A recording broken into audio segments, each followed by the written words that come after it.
Hello girls, how are you all? I hope so that you all are fit and fine with all your family members and enjoying your holidays with our online classes.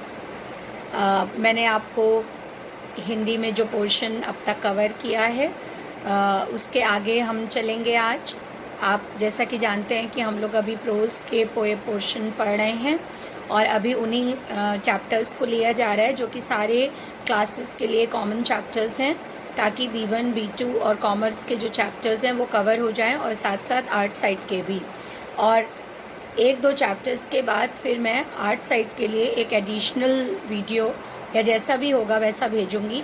अभी उनके लिए अलग से videos नहीं भेज रही हूँ, इसलिए क्योंकि अभी जो आपके चैप्टर्स ले रहे हैं वो ऑलरेडी बड़े चैप्टर्स हैं और वो अगर हम एक दिन में एक सिंगल वीडियो भेजेंगे तो वो कंप्लीट नहीं हो पाएगा।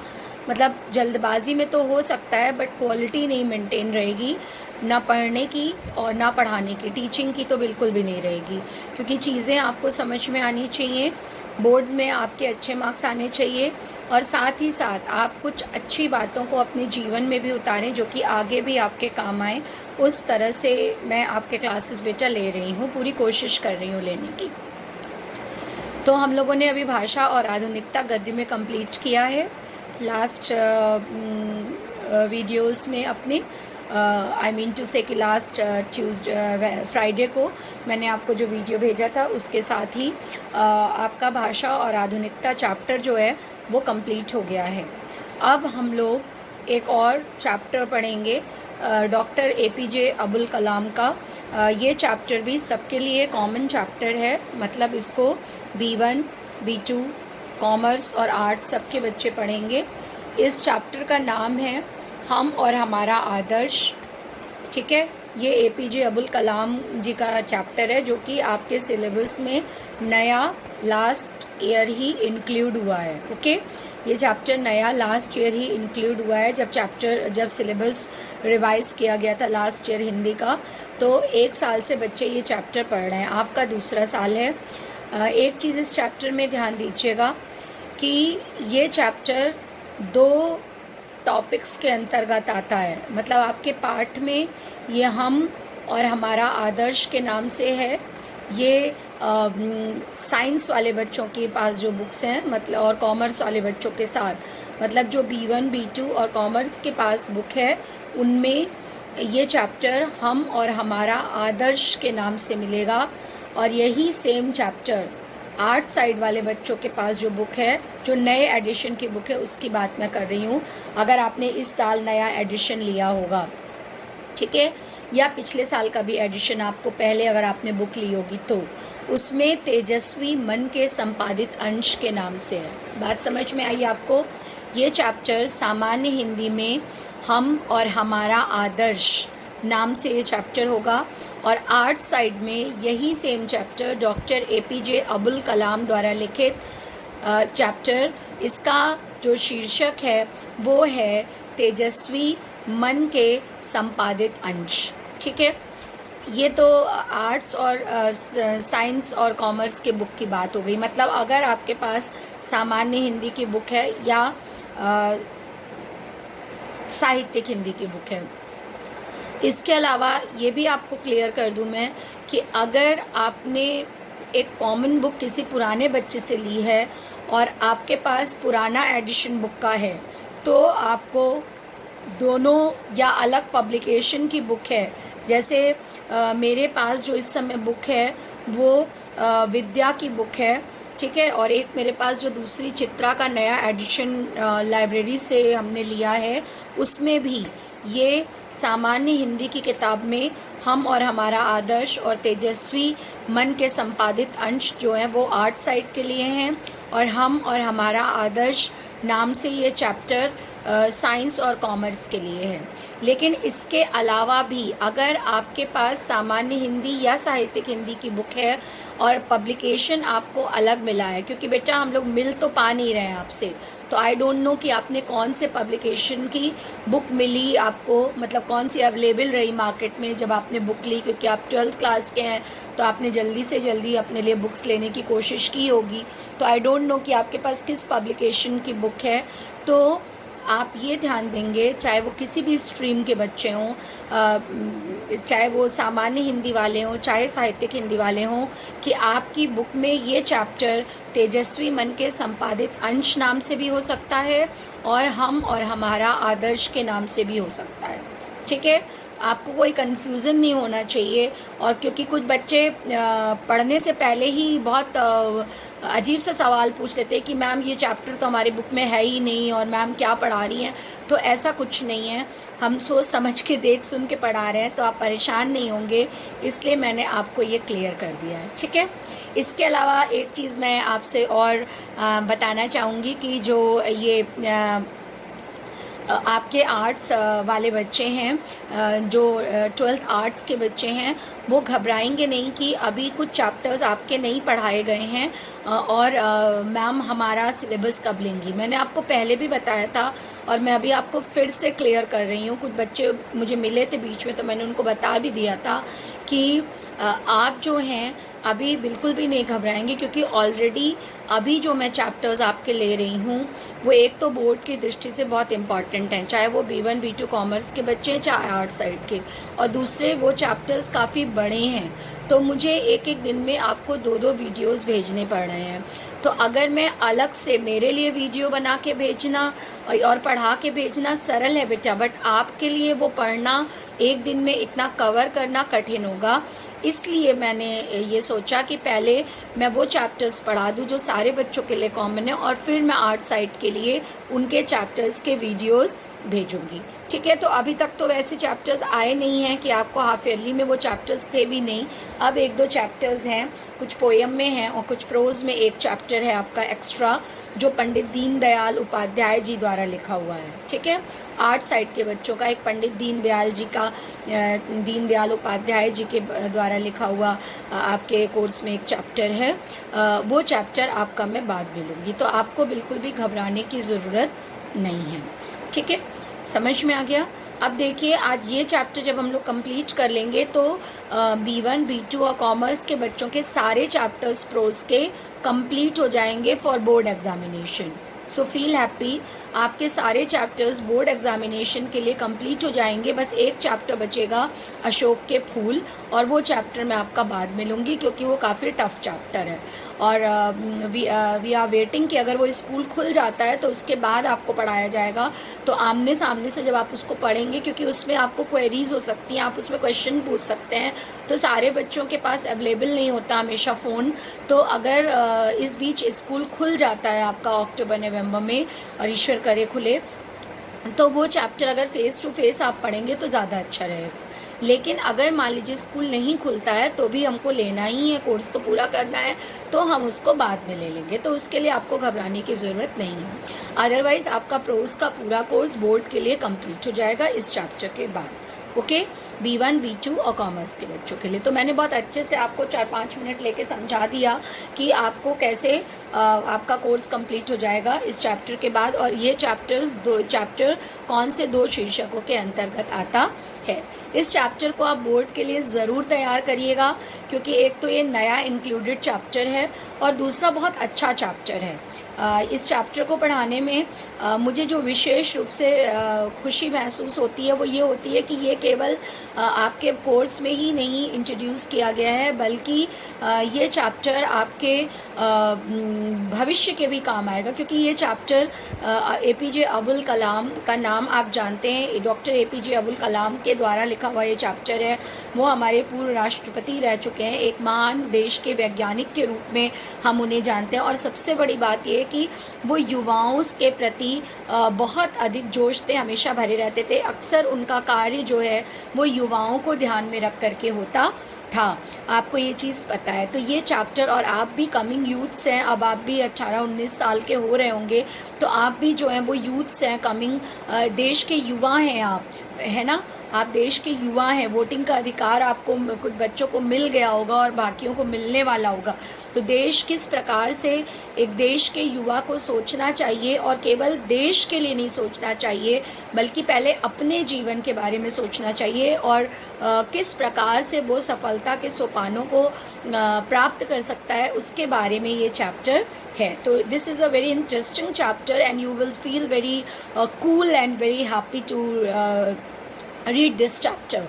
ओके, तो सबसे पहले हम लोग डॉक्टर APJ अब्दुल कलाम की जीवनी के बारे में बात करेंगे। जैसा कि आप जानते हैं कि हर चैप्टर के पहले जीवनी आपके साथ मैं डिस्कस ज़रूर करती हूँ, और ये चैप्टर की जीवनी जो है, मतलब जो डॉक्टर APJ अब्दुल कलाम की जीवनी है, वो काफ़ी इम्पॉर्टेंट जीवनी है। तो बेटा इसको आप बोर्ड एग्जामिनेशन के लिए भी डॉक्टर APJ अब्दुल कलाम की जीवनी ज़रूर तैयार करिएगा। तो सबसे पहले तो इनके जन्म के बारे में हम बात करेंगे। आपको पता है कि जो डॉक्टर APJ अब्दुल कलाम थे वो 1931 में 15 अक्टूबर 1931 में ये तमिलनाडु के रामेश्वरम में के पास स्थित धनुषकोडी नाम का गांव था, वहाँ इनका जन्म हुआ था। इसके पहले आप ऐड कर सकते हैं कि बहुमुखी प्रतिभा के ये धनी हैं, आधुनिक भारत के विकास में अपना योगदान देने वाले एक महान वैज्ञानिक और एक नया आसमान देने वाले हैं डॉक्टर APJ अब्दुल कलाम, हमारे भूतपूर्व राष्ट्रपति।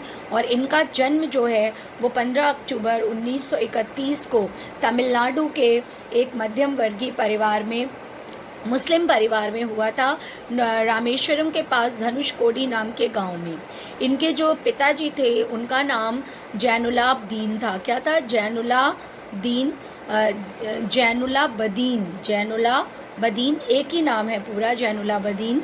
और इनकी माँ का नाम आशिमा था, जिन्हें अशी अम्मा भी कहा जाता था। इनकी माता जी का नाम आशिमा था, जिन्हें की अशी अम्मा भी कहा जाता था। जो इनका पूरा नाम था, जो डॉक्टर APJ अब्दुल कलाम, तो इनका नाम बहुत से बच्चों को पता होगा, जिन बच्चों को नहीं पता है वो भी याद कर लेंगे। इनका पूरा नाम जो है वो अबुल पाकिर जैनुलाब्दीन अब्दुल कलाम था। क्या था? अबुल पाकिर जैनुलाब्दीन अब्दुल कलाम था। ठीक है, और लोग इन्हें मिसाइल मैन के रूप में जानते हैं और जनता के राष्ट्रपति के रूप में भी जानते हैं। बचपन में इनको इनके परिवार के लोग आज़ाद के नाम से जानते थे। किसके नाम से जानते थे? आज़ाद के नाम से जानते थे। संयुक्त परिवार में रहते थे ये, और इनकी आर्थिक स्थिति जो है बेटा वो बहुत अच्छी नहीं थी, और इनके जो माता पिता थे वो भी बहुत अधिक पढ़े लिखे नहीं थे। लेकिन अपनी बच्चों को किस प्रकार से हम शिक्षित करें, इसके लिए इनके माता पिता बहुत अधिक सजग रहते थे, हमेशा ध्यान देते थे। सजग रहना मतलब ध्यान देते थे कि किस प्रकार से उनके बच्चे जो हैं वो उच्च शिक्षा को प्राप्त कर सकें। 5 वर्ष की अवस्था में इन्होंने रामेश्वरम के पंचायती प्राथमिक विद्यालय में शिक्षा के लिए अपना नाम लिखवाया 5 वर्ष में। लेकिन अभावों के कारण इनका जीवन जो है, चूँकि आर्थिक रूप से तंगी थी घर में, तो अभाव बहुत थे और इनका जीवन बहुत संघर्ष में रहा। लेकिन इन्होंने अपनी आरंभिक शिक्षा को जारी रखा, और उसके लिए इन्होंने अपने चचेरे भाई के साथ अखबार बेचने का कार्य भी किया। अखबार बांटते थे, जो न्यूज़पेपर्स हॉकर जिसे कहते हैं। तो न्यूज़पेपर हॉकर के रूप में या अखबार बेचने वाले के रूप में इन्होंने अपनी प्रारंभिक शिक्षा को पूरा करने के लिए अपने चचेरे भाई के साथ कार्य किया। चूँकि ये बहुत अधिक परिश्रमी थे और अपनी बहुत धुन के पक्के थे, जो एक बार निर्णय ले लेते थे उसको ज़रूर करते थे। तो आरंभिक शिक्षा के बाद इन्होंने घर छोड़ दिया, और घर छोड़ने के बाद इन्होंने रामानाथपुरम आकर के और वहाँ के श्वार्ट्ज स्कूल में हाई स्कूल के लिए इन्होंने दाखिला लिया। श्वार्ट्ज स्कूल में आकर के और इन्होंने हाई स्कूल के लिए दाखिला लिया रामानाथपुरम में। कहाँ पर? रामानाथपुरम में इन्होंने वहाँ पर दाखिला लिया, क्योंकि इनके गांव के पास जो है वो कोई भी विद्यालय नहीं था। क्योंकि इनके गांव के पास कोई विद्यालय नहीं था, तो इन्होंने ये कार्य किया। इसके बाद इन्होंने MIT जब फिर उसके बाद इन्होंने वहाँ से अपनी शिक्षा प्राप्त की, और उसके बाद इन्होंने मद्रास इंस्टीट्यूट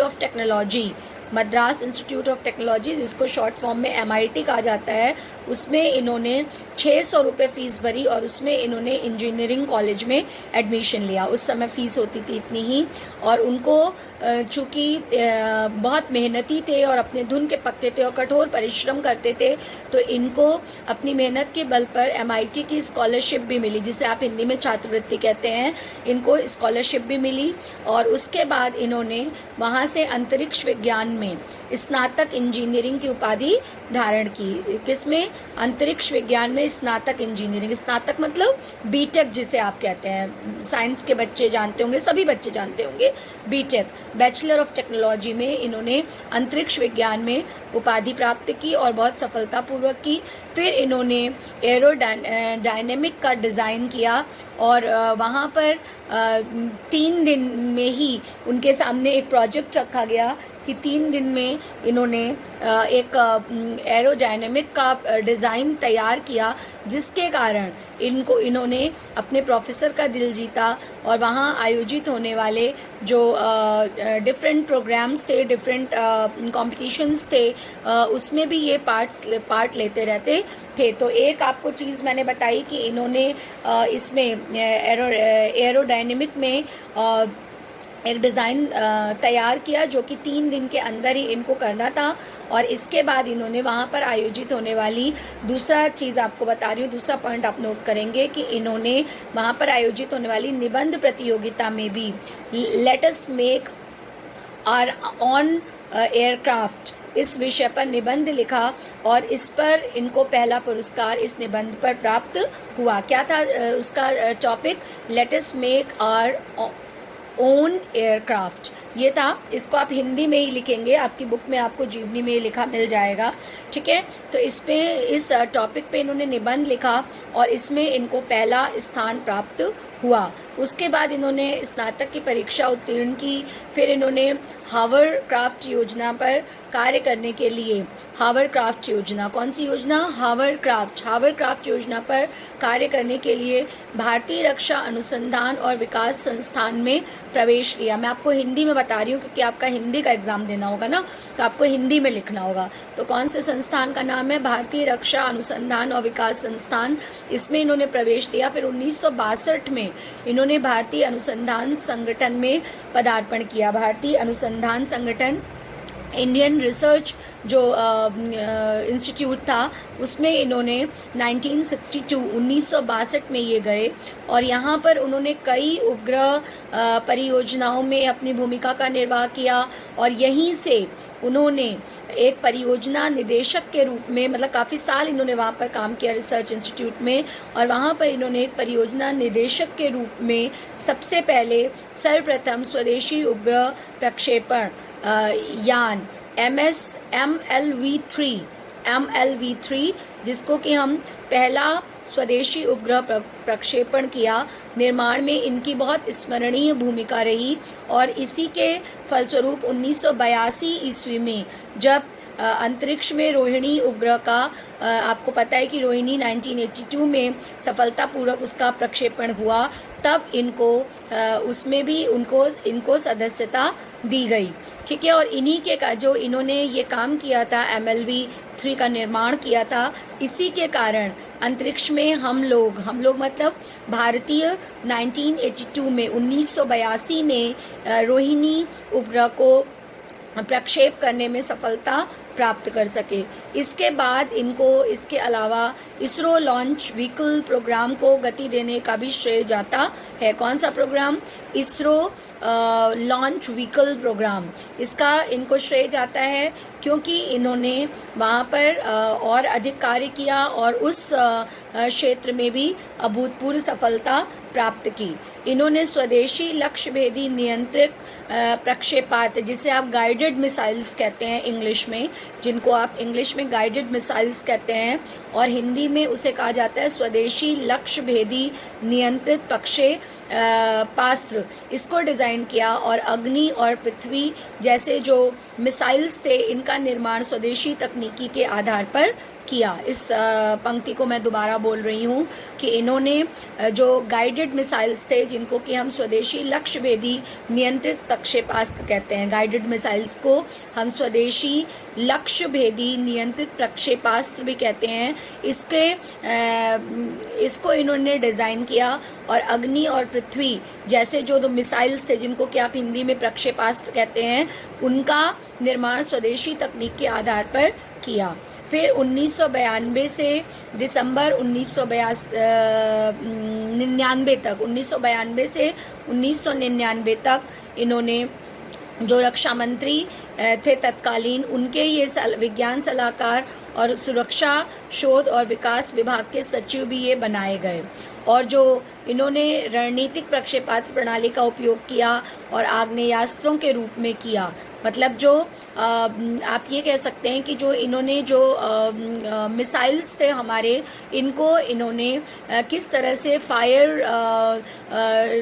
फायर शस्त्रों के रूप में इन्होंने किस तरह से प्रयोग किया, इस पे भी इनका अभूतपूर्व योगदान है। इनके नेतृत्व और पर्यवेक्षण में ही 1998 में जो राजस्थान के पोखरण का जो दूसरा सफल परमाणु परीक्षण किया गया, वो 1998 में इनके द्वारा ही किया गया। किनके द्वारा? डॉक्टर एपीजे अब्दुल कलाम के द्वारा। ये तो आप सबको याद होगा कि 1998 में 1998 में इन्होंने पोखरण में जो दूसरा सफल परमाणु परीक्षण हुआ वो हुआ, और उसी के परिणाम स्वरूप आज भारत जो है वो परमाणु शक्ति से संपन्न देशों की गिनती में आ सका। और इसमें कोई भी संदेह नहीं है, या हम कह सकते हैं कि जो एपीजे अब्दुल कलाम ने जो संगठनात्मक, तकनीकी और राजनीतिक दृष्टि से एक विशेष भूमिका निभाई पोखरण परमाणु परीक्षण में, ठीक है, तो इनकी विशेष भूमिका रही पोखरण परमाणु परीक्षण में। फिर एक इनके जीवन का एक नया आयाम, ये तो इनका साइंस के क्षेत्र में इन्होंने क्या क्या किया ये मैंने आपको एट अ ग्लांस बताया। इस जीवनी को आप ज़रूर तैयार करिएगा अपनी बुक से, और अगर आपके पास नहीं होगा तो मुझे बताइएगा, मैं PDF इसका भेज दूंगी ताकि आप इसको तैयार कर सकें। और आप अगर सारे बच्चों के पास बुक्स हैं तो आप इसे खुद पढ़िएगा, और अगर आपको कोई भी प्रॉब्लम होती है तो आप मुझसे पूछिएगा, ठीक है। फिर इनकी एक और नया क्षेत्र इनके जीवन में आया, राजनीतिक क्षेत्र, जिसमें कि इन्होंने 18 जुलाई 2002 को डॉक्टर एपीजे अब्दुल कलाम हमारे भारत के माननीय प्रथम नागरिक बने, अर्थात भारत के राष्ट्रपति चुने गए। 25 जुलाई 2002 को संसद भवन के इन्होंने अशोक कक्ष में डॉक्टर एपीजे अब्दुल कलाम को 25 जुलाई को 25 जुलाई 2002 कब 25 जुलाई 2002 को इनको भारत के 11वें राष्ट्रपति के रूप में शपथ दिलाई गई। और चूंकि ये राजनीतिक क्षेत्र के व्यक्ति तो वैसे नहीं थे, लेकिन जो इनकी राष्ट्रवादी विचारधारा थी और राष्ट्रपति बनने के बाद इन्होंने भारत की जो कल्याण संबंधी नीतियां थी उसमें जो रुचि दिखाई, उसके कारण इनको एक विशेष सफल राजनीतिज्ञ माना जा सकता है। ध्यान से समझिएगा इस बात को कि ये सफल एक मतलब ये राजनीतिक परिवेश नहीं था इनके पास कोई भी, और ये राजनीतिक रूप से एक व्यक्ति राजनीति के क्षेत्र से नहीं आए थे, लेकिन चूंकि इनके मन में राष्ट्रवादी विचारधारा थी और राष्ट्रपति बनने के बाद इन्होंने जो भारत की कल्याणकारी नीतियां थी उनमें जो अपना योगदान दिया, उसके कारण इनको एक सफल राजनीतिज्ञ माना जा सकता है। और ये 25 जुलाई 2007 को इनका 2002 से 2007 तक का 5 साल का बहुत खूबसूरत और बहुत सफलता पूर्ण अभियान राष्ट्रपति बनने का रहा। जो इनकी जर्नी रही, जो इनकी यात्रा रही राष्ट्रपति पद की, वो बहुत ही बेहतरीन रही। फिर राष्ट्रपति पद से जब ये मुक्त हो गए तो अब हर व्यक्ति सोचता है कि मैं अब इससे बेटर क्या करूं, है ना। आप भी मतलब मान लीजिए हम अभी आपको पढ़ा रहे हैं तो हम ये चाहेंगे कि हमारा काम बेस्ट हो और हम इससे आगे और अच्छा क्या कर सकते हैं। आप भी चाहेंगे कि आप इससे आगे अच्छा और क्या करें। इसी तरह से डॉक्टर एपीजे अब्दुल कलाम जी को भी यही लगा कि अब तो वो भारत के सर्वप्रथम राष्ट्रपति बन गए, अब इसके बाद उनके लिए क्या करना बाकी रहा। तो इसके बाद जब वो राष्ट्रपति के पद से को इन्होंने कंप्लीट कर लिया, जब उससे मुक्त हो गए, तो उसके बाद इन्होंने भारतीय प्रबंध संस्थान शिलोंग, भारतीय प्रबंध संस्थान इंदौर और भारतीय विज्ञान संस्थान, ये नाम आपको रटने पड़ेंगे, बेंगलोर के मानद फेलो और विजिटिंग प्रोफेसर बन गए। कहाँ के? 3 जगहों के। एक तो भारतीय प्रबंधन संस्थान के बने शिलोंग के, दूसरा ये भारतीय प्रबंध संस्थान इंदौर के बने, और तीसरा भारतीय विज्ञान संस्थान बेंगलोर के जो हैं ये फेलो और विजिटिंग प्रोफेसर बन गए। मतलब बीच बीच में ये वहाँ जाते थे और लोगों को गाइड करते थे उनके कामों के लिए, उनके शोधों के लिए, ठीक है। भारतीय अनुसंधान विज्ञान में प्रौद्योगिकी संस्थान तिरुवनंतपुरम के कुलाधिपति, अन्ना विश्वविद्यालय में एरोस्पेस इंजीनियरिंग के प्रोफेसर बने, और भारत के कई अन्य शैक्षिक संस्थानों में भी ये सहायक के रूप में रहे। इन्होंने असिस्ट किया, बहुत से अपने लेक्चर्स दिए BHU में, अन्ना विश्वविद्यालय में, अंतर्राष्ट्रीय सूचना प्रौद्योगिकी संस्थान हैदराबाद में और सूचना प्रौद्योगिकी पर इन्होंने शिक्षण कार्य किया। मतलब इन्होंने वहाँ पर जाकर के क्लासेस ली। कहाँ कहाँ? BHU बनारस हिंदू विश्वविद्यालय, अन्ना विश्वविद्यालय, अंतर्राष्ट्रीय सूचना प्रौद्योगिकी संस्थान हैदराबाद में भी इन्होंने सूचना प्रौद्योगिकी पर, ठीक है, सूचना प्रौद्योगिकी मतलब IT, इंफॉर्मेशन टेक्नोलॉजी, ठीक है, अभी समझ में आया? आपको लग रहा होगा सूचना प्रौद्योगिकी क्या है। सूचना मतलब इंफॉर्मेशन एंड प्रौद्योगिकी मतलब टेक्नोलॉजी। तो IT पर इन्होंने बहुत अधिक शिक्षण कार्य किया और वहाँ पर इन्होंने अपने बहुत महत्वपूर्ण लेक्चर्स जो हैं वो दिए। वहाँ पर इन्होंने बहुत अधिक महत्वपूर्ण लेक्चर्स अपने दिए। इसके बाद इन्होंने विज्ञान और प्रौद्योगिकी के क्षेत्र में डॉक्टर APJ अब्दुल कलाम का जो काम था वो इनके जीवन के अंतिम क्षण तक इन्होंने उस काम को किया। अंतिम क्षण तक अपने जीवन के इन्होंने इस काम को किया और केवल इन्होंने ये काम ही नहीं किया बल्कि शिक्षा के क्षेत्र में, मतलब पहले तो इन्होंने साइंस में काम किया, फिर ये देश के राष्ट्रपति बने। इसके बाद इन्होंने शिक्षा के क्षेत्र में काम किया और 2 और महत्वपूर्ण आयाम इनके जीवन के हैं कि इन्होंने साहित्य का सृजन किया, साहित्य रचा इन्होंने। इनकी बहुत मुख्य पुस्तकों के नाम अभी मैं आपको बताऊंगी। और इसके बाद समाज सेवा, ये 2 चीज़ें, साहित्य का सृजन और समाज सेवा, इसमें इन्होंने जो योगदान दिया उसमें इनका कोई भी विराम नहीं लगा। आई मीन टू से कि अविराम गति से ये समाज सेवा और साहित्य सृजन में अपनी महत्वपूर्ण भूमिका अपने जीवन के अंतिम क्षण तक निभाते रहे, ठीक है।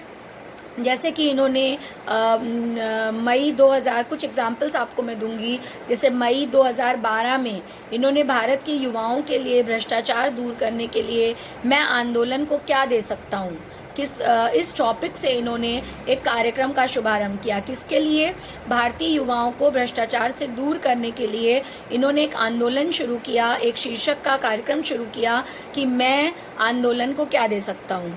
और इसमें इन्होंने देश में अनेक स्थानों पर जाकर के और विशेष रूप से युवाओं को प्रोत्साहित किया, युवाओं को इन्होंने एड्रेस किया, उनको संबोधित किया और ये उनका बहुत ही उत्साहपूर्ण और जोशीले ढंग से उनके पथ प्रदर्शक जो है वो बने रहे। इनका जो समग्र जो APJ अब्दुल कलाम के बारे में बेटा आप ये कह सकते हैं कि इनका जो पूरा व्यक्तित्व था, इनका पूरा व्यक्तित्व जो था वो युवा पीढ़ी के लिए एक बहुत अधिक प्रेरणा स्रोत के रूप में जाना जाता है, क्योंकि ये केवल कहते नहीं थे बल्कि ये जो करते थे, जो कहते थे उसको करते थे। जो आपने एक श्लोक पढ़ा होगा ना, मनसा वाचा कर्मणा चतुर्विधिम, ठीक है, मनसा वाचा कर्मणा और क्या बोलते हैं, मतलब मन से, वचन से, कर्म से और लोक से, ठीक है। तो मन में आए, वाणी में ना आए और विचारों से, ठीक है, मनसा वाचा कर्मणा विचाराणाम, कि विचारों से, मन से, वचन से और कर्म से भी अपने जीवन में ये उतारते थे इन सारी चीज़ों को, जो ये युवाओं को बताते थे। और सबसे महत्वपूर्ण जो इनके बारे में है वो ये कह सकते हैं कि ये स्वयं अनुशासन का बहुत अधिक पालन करते थे। और ये भी इनके बारे में कहा जाता है कि ये वैसे तो मुसलमान थे, इस्लाम धर्म को जानने वाले थे, मानने वाले थे, लेकिन ये जितना कुरान शरीफ पढ़ते थे उतना ही ये भगवत गीता का अध्ययन भी करते थे, उतना ही ये भगवत गीता का अध्ययन भी करते थे। और दक्षिण भारत में रहने वाले थे, लेकिन दक्षिण भारत के लोग कहा जाता है कि बहुत अधिक नॉन वेज खाते हैं, लेकिन ये शुद्ध शाकाहारी थे और आजीवन ये शाकाहारी ही रहे। मानवता की भावना से ओतप्रोत थे डॉक्टर APJ अब्दुल कलाम और देश में गरीबों के लिए कुछ करना चाहते थे। गरीबी का जड़ से उन्मूलन, मतलब गरीबी को देश से पूर्ण रूप से उखाड़ फेंकना चाहते थे और एक सच्चे देशभक्त के रूप में इनको महाशक्ति बनने की दिशा में इन्होंने कदम बढ़ाया और यही इनकी दिली चाहत थी। जो भारत के बच्चे थे और युवा थे, इनको डॉक्टर APJ अब्दुल कलाम जो थे वो बहुत अधिक प्रिय थे। और इसमें एक चीज़ हम और भी बताएंगे इनके जीवन के साथ कि इन्होंने जब ये 27 जुलाई को, मतलब इनकी मृत्यु के बारे में, जो कि एक बहुत ही दुखद घटना पूरे भारत के लिए हुई, कि जब 27 जुलाई 2015 की शाम में ये प्रबंध संस्थान शिलोंग में एक रहने योग्य गृह टॉपिक था इनका रहने योग्य ग्रह। इस प्रकरण पर जब एक व्याख्यान दे रहे थे तो उसी व्याख्यान के दौरान इनको दिल का दौरा पड़ा और इनका निधन जो है वो हो गया। इनका निधन हो गया और उसके साथ ही जैसे जब इनका निधन हुआ तो भारत ने केवल एक वैज्ञानिक और एक राष्ट्रपति नहीं खोया, बल्कि एक महान राष्ट्रवादी, एक मानवतावादी, राजनीतिज्ञ, समाज सेवी और साहित्यकार को खो दिया। समझ में आ रहा है आपको? और भारत के जो युवा थे और जो भारत के बच्चे हैं और हम सब देश के जो नागरिक हैं, इनके हम सब के मन में उनका जो नाम है वो एक मिसाइल मैन के रूप में हमेशा याद किया जाता रहेगा। बाद में इनको भारत रत्न दिए गए, भारत रत्न से नवाजा गया और बहुत अधिक पुरस्कार इनको दिए गए, जिसके बारे में हम आगे चर्चा करेंगे। तो मेरी आपसे अभी यही रिक्वेस्ट है कि अगर आपके पास से बुक, अगर आप लोगों के पास बुक है तो इनकी जीवनी आप अच्छे से तैयार करिए, क्योंकि बोर्ड एग्जामिनेशन में ज़रूर पूछी जाएगी, क्योंकि नया ये चैप्टर आपके कोर्स में आया है। और अब इसके बाद मैं आपको इनके जो पुरस्कार इनको दिए गए उसके बारे में बताऊंगी और इनकी रचनाओं के बारे में आपको बताऊंगी, क्योंकि अगर आप जीवनी तैयार करते हैं तो आपको इनके दिए, इनका जो साहित्यिक अवदान रहा कि साहित्य के रूप में इन्होंने हमारे भारत देश को क्या दिया, उसके बारे में भी आपसे ज़रूर पूछा जाएगा। ठीक है।